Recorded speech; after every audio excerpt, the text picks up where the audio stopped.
Individualistic culture, collectivistic culture, feminine culture, masculine culture. Those are the criteria that you can use to analyze any culture. I think this information, this criteria will be really useful to somebody who is studying different cultures, just, I don't know, for fun, or they work in the area, or for those who are planning to immigrate somewhere or to simply travel to a country that is situated in a different part of the world and has an absolutely different culture. I've been studying intercultural communication at the university. When I first found out about these criteria, I was so excited about them because really just evaluating the culture, it would explain so much more about people's behavior, the way they think, the way they act, like why they do that. Because obviously when people come from different cultures, there could be a huge misunderstanding or miscommunication in something, while in one country something is acceptable and good. Another country called a culture, this same action would lead you to a disaster.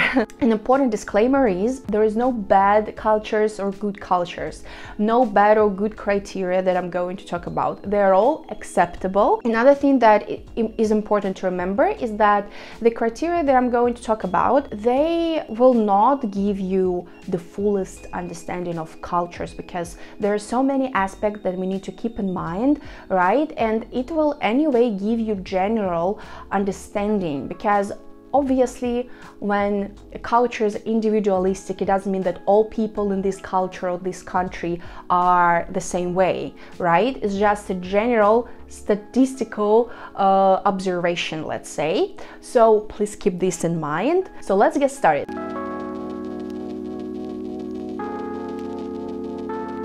We will start with the criteria that excited me very much when I first found out about that. This is individualism versus collectivism. These words are quite self-explanatory, and I even think that the examples that I will share now, they also come to your mind when you think about such cultures. For individualistic culture, obviously, it's the United States, and for collectivistic culture, it's obviously China. So in American society, there is a greater emphasis on pursuing individual goals over group goals, for example, family goals, let's say. If to put it in simpler words, well, you grew up in a family. Then when you graduate your school or university, let's say, you move out of your parents' house, and you already make decisions according to your own future. So you do not always think about the future of your family as a whole, etc. But in China it's the opposite, because family ties are very tight. More often, even if children move out of their parents' house, they still, help each other a lot, or they think about their family future not as their separate family like husband and wife, but their whole family, like my parents, my brothers and sisters, my siblings, let's say, and of course my children, my wife or my husband. So family ties are very important. While in the United States, people are more focused on personal achievement, individual rights. In China, for example, people are more focused on group harmony. It's also one of the, main aspects of the Chinese culture, actually. I'm preparing a video on that, so please stay tuned and make sure to subscribe and to turn on the notification if you are interested in the topic. I would also really like to read more about the cultures you are coming from, so please use the criteria from this video to describe your culture and share this in the comments below. I would be so interested to read it. The next criteria is about power distance. It can be low power distance or high power distance. In the countries from the Middle East, there is a high power distance. What it means is that the hierarchy is very well developed, and it's not horizontal hierarchy, unfortunately, but vertical. So it means that if a person is older than you, if a person has a higher position in a company, you would need to show respect, even if you don't agree or I don't know, the difference between the levels in society. feels much stronger, let's say. On the contrary, there is low power distance. Here we can obviously think about Scandinavian countries. Even if there is an hierarchy, it's more vertical. So for example, I worked at Danone. It was a combined region of Baltic countries and Scandinavian countries, and I could feel very well that I could simply reach out to any person at a managing position, even though I was an intern, to suggest something about anything that is happening in the company. When I was communicating with my manager, it didn't feel that she was like my boss, you know. We had really great relationships. I think it was even more cooperative relationships because we worked for the same goal to develop internal communication and engagement in the company. Most probably from the beginning of this video you are really interested in this criteria about masculinity, femininity. Here we might have masculine culture, feminine culture. Masculine culture, for example, Japan, it means that in the Japanese society, bigger emphasis is made on career success, on competitiveness. So society expects men to be more ambitious, to have this goal to build a great successful career and stuff. On the contrary, of course, we have feminine culture, and it's more common in Sweden. For example, there's gender equality, work-life balance, good work-life balance, so people do not feel as if they need to overwork to prove something to somebody. Good quality of life and social norms, they encourage this cooperative behavior. The next criteria is very interesting, and it's called uncertainty avoidance. There can be high uncertainty avoidance or low uncertainty avoidance. What it means, for example, in Greece, there are more, rules.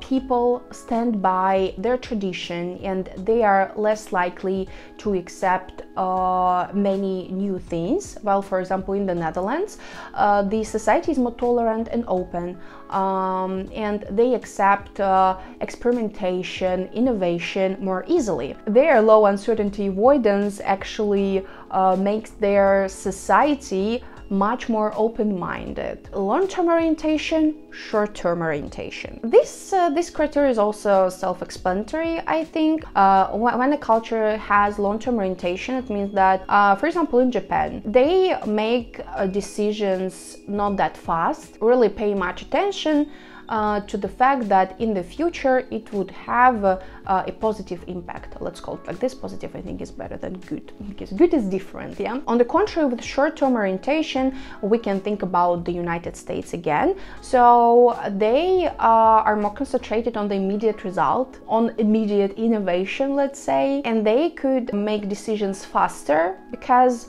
they are concentrated on the present moment or on the nearest future. So they are more about flexibility and adaptability in terms of short-term innovation or short-term gains. Don't forget to write the description of your culture. I'm still very interested in reading it. Indulgence versus restraint. The country that is, I think, perfect for the first example of indulgent culture is Brazil. And I've heard really many people enjoying their stay in Brazil in terms of culture, people having this tendency of enjoyment, of celebration. I think in Brazil, it's never too much celebration or too much enjoyment. Their society do not limit you in enjoying your life, let's say, or in demonstrating your emotions. On the contrary, we have South Korea. Of course, people, well, I think they do enjoy life in South Korea, right? They celebrate different things, but it's not that much. And the society discourage the display of emotions, and I think in many other countries you can also feel that, for example, why you're spending so much time doing nothing, like celebrating, enjoying, go to work, think about your family, like be more serious.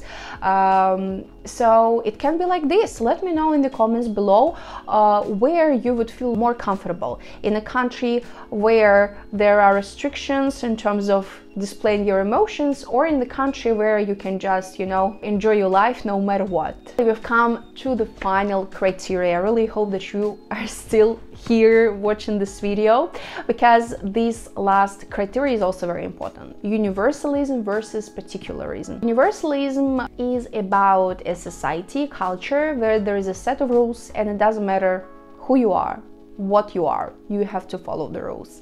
Most probably you already understand what country will be the perfect example. Obviously it's Germany. I actually like it about Germany that there is no difference like who your relative is or your friend is. If there is a set of rules, a set of laws, you have to follow them, like no other options. On the contrary, there is Indonesia. It doesn't mean that people do not follow the rules there, but they have different set of rules for different circumstances, for different group of people. They are more about flexibility, of showing empathy. What, for example, I have in my country is that nepotism is very well developed, and obviously rules are different for different group of people. As for me personally, it's a very negative part because I cannot feel safe and protected in such a society where there are exceptions for some group of people in terms of obeying the rules, the laws and stuff. So I would feel much more comfortable living in Germany, I should say. However, it's only in my mind because I have never visited Germany, and what I heard from other foreigners who immigrated to Germany is that it's quite hard to follow all the rules. There are really many things to keep in mind. I really think that we should choose a country, a culture according to our personal preferences, because what is okay for me and comfortable for me can be the opposite for a person coming from a different culture, having different life experience, let's say. So that was the last criteria. Please share in the comments what findings you've made about your own culture or maybe other cultures that you are studying. I'm preparing more videos on these culture research topics about certain cultures and countries, of course. I'm very interested in this topic because I've been studying this at the university, and I still am interested in it because I think I constantly move to country, from country to country, and while currently I'm in Montenegro, I think that next year I will already move to a different place, but we'll see. Stick to this YouTube channel, make sure to subscribe. If you like what I'm doing, you can also buy me coffee. The link is in the bio. We'll be happy to see you in the next video, and goodbye.